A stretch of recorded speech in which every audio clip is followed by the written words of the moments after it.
So the Sixth Doctor is one of my favourite Doctors. Portrayed by Colin Baker, the Sixth Doctor piloted the TARDIS from the end of Season 21 in 1984 to Season 23 in 1986, with strange choices to make the Doctor initially unlikable with a more redeemable quality later on in his run, and a massive contrast of story quality. It's safe to say this wouldn't be an easy start for this incarnation. With this in mind, the fact Colin's first story piggybacks on Peter Davison's last series as the Doctor doesn't do the show any favours, as the audience would have to wait a whole year until you'd get a proper look at their new version of the Doctor. This meant the Twin Dilemma, Colin Baker's first story, had the job of winning audiences over, and it does a terrible job of doing that. The sudden dip in quality from the previous story, The Cage of Androzani by Robert Holmes, puts the show at a serious disadvantage, especially when you have scenes like this. No, not even a fairy, an alien spy. Sent here to spy on me. Well, we all know the fate of alien spies.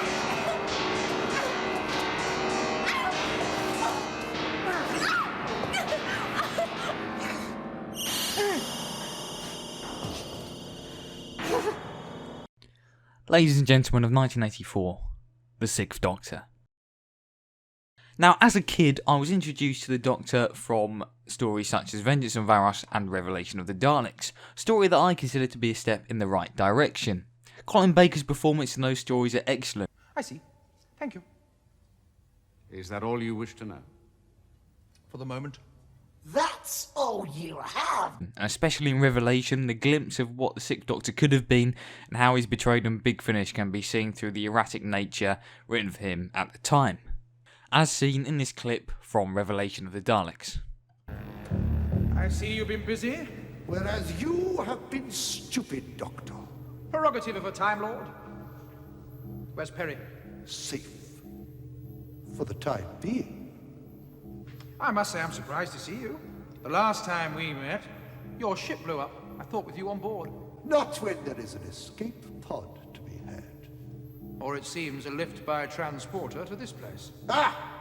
There I was, fortunate. Oh, I like the statue, by the way. Very good likeness. Though really, you shouldn't have bothered.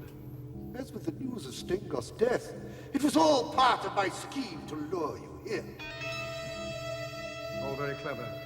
And apart from a little grave robbing, what else have you been up to? You cannot steal what has already been abandoned. Unfortunately, the planned 23rd series had to be scrapped as the BBC put Doctor Who on an 18-month hiatus and reduced the number of episodes that the series would run for. The stories that were written have since been turned into Target novelisations, and some included in the Big Finish Doctor Who Lost Stories range. As the show was on trial and under threat of cancellation, the new 23rd series of the show also put the Doctor on trial by the Time Lords. This was the first time Doctor Who would span an overarching plot thread throughout a series of its 14-week run. This clip also got copyrighted, hence why you're now watching the Telesnap reconstruction. Yeah, sorry about that. This would sadly be the last time the Sixth Doctor would appear on our screens, with the final words of Juice. Carrot juice? And then we'll get you back on the exerciser.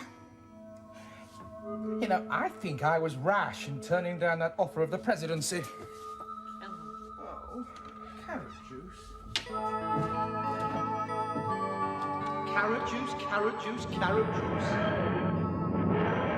Fast forward to the year 1999, a small company called Big Finish obtained the rights to make Doctor Who audio dramas and released their first one called The Sirens of Time, featuring Peter Davison, Colin Baker and Sylvester McCoy. From there, the stories between those three Doctors would be released on a monthly basis, which became known as the Doctor Who monthly range, with Paul McGann joining a little over a year later. After a few releases alongside Nicola Bryant as Perry, the Sixth Doctor got his own brand new companion, Dr. Evelyn Smythe, played by Maggie Stables. This was the fresh start the Sixth Doctor was waiting for. Now with a new companion and whole new adventures, the Sixth Doctor would finally have a chance to shine. Especially with the darker storylines, which contrasted nicely with the Sixth Doctor's bright nature. Perhaps my insistence on leaving the TARDIS wasn't such a good idea after all. Why? Well, you have sort of ruined my impromptu moment. But I've been looking in the gutter. And what did you see? Look in the gutter, Doctor. Looks like blood. Smells like blood. And by golly, it is blood. Blood Tide was an early one I listened to featuring Doctor Who's iconic reptiles, the Silurians. From even the early stories, the Doctor's character has completely changed for the better, which in my mind shows a long time has passed from the end of the Doctor's trial to these current adventures. It also shows growth, which is enjoyable to see as it progresses through the countless years to come. What did that creature mean when it said we are the product of its genetic engineering? Perfectly straightforward. To them, humans are just cattle that they have altered to be more economic, more productive. Like making wheat resistant to frost and insects. Exactly, except in this case, they not only improved their cattle physically, but mentally. They took Australopithecus apes and made Homo sapiens. The Sixth Doctor wasn't the only character to be changed for the better, as Bonnie Langford's character Melanie Bush dramatically changed from a screaming damsel in distress to an actual computer programmer, which was only actually mentioned once in the series, and was never brought up again. Mel, you're the computer expert. How about it? The two stories that showed the changes and enhanced Mel's programmer abilities are We the Daleks with the Seventh Doctor and the Juggernauts, where Mel and the Sixth Doctor encountered Davros sometime after revelation of the Daleks. If you can assure Mel's safety, I will agree. This is a most exciting lifestyle idea. No.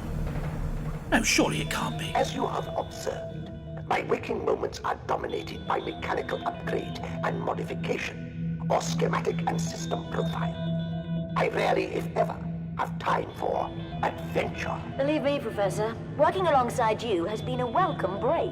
Davros! Surely that's Davros! I think up till this point I had formed my opinions of Mel from the TV series, but that was completely changed as the new version of Mel and the Doctor against Davros really changed my perspective, and I appreciate their characters more. Not to mention the dynamic between the Doctor and Mel actually worked, rather than feeling like they'd just been put together as they did in the TV series, which of course they were, but it's nice to see the great dynamic between the Sixth Doctor and Mel explained and explored more. Surely one reason Colin Baker's Doctor deserves more praise is due to the fact he has the capability of being put with almost any companion and the dynamic would still work.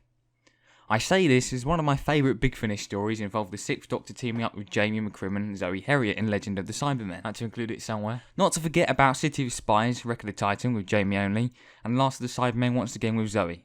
There, piece to be a theme here. Of course, the Sixth Doctor and Jamie also encountered each other on screen.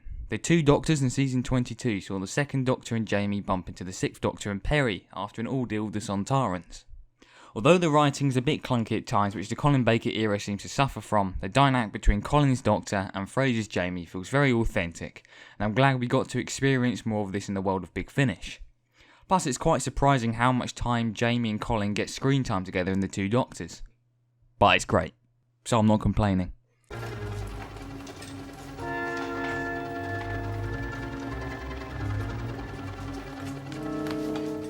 We're not going after them. Let's have a good look round here first. But there's only two of them. We can One of easily... them is an androgram, Jamie.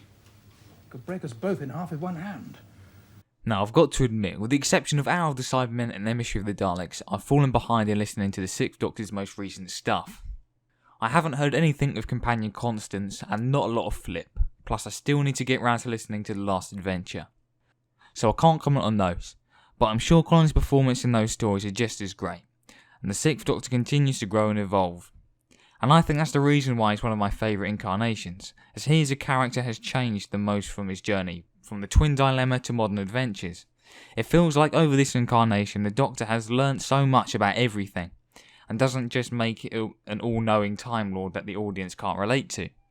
In effect, making this changes and growth makes him more noble as a character.